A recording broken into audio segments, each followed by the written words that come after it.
Julie est une femme très occupée, toujours entre deux avions, toujours ponctuelle, très organisée, mais enrhumée.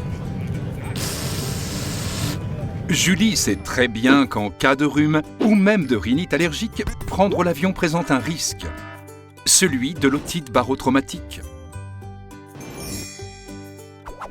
Mais cela peut aussi provoquer une douleur violente au fond de l'oreille, une perte auditive, des vertiges.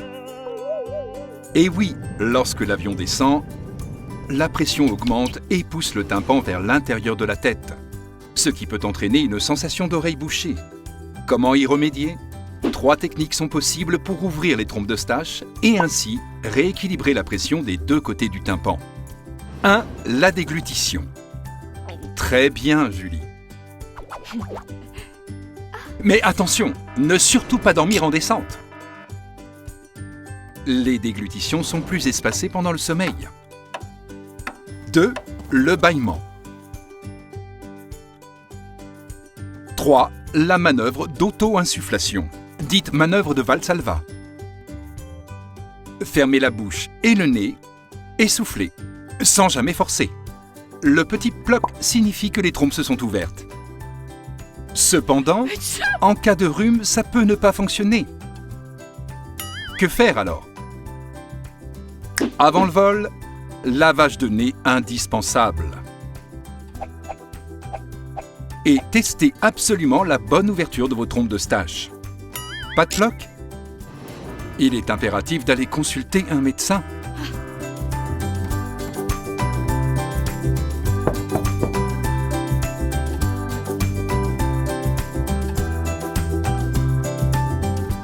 Pendant le vol, Madame, monsieur, notre descente a débuté.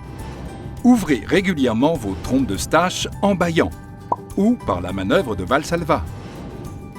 Si le nez est complètement bouché, manger ou sucer un bonbon peut accentuer la pression sur le tympan.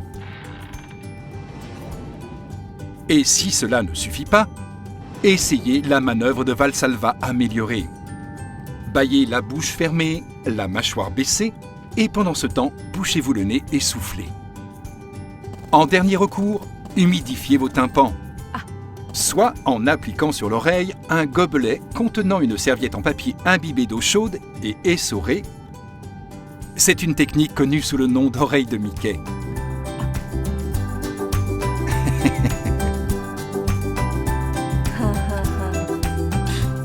Soit en mettant dans le conduit auditif 3 gouttes de sérum physiologique bloquées par un bout de coton ou de serviette en papier. Attention, pratiquez cette technique uniquement sur des tympans sains. Julie a maintenant tout pour se prémunir d'une otite barotraumatique. Bon vol!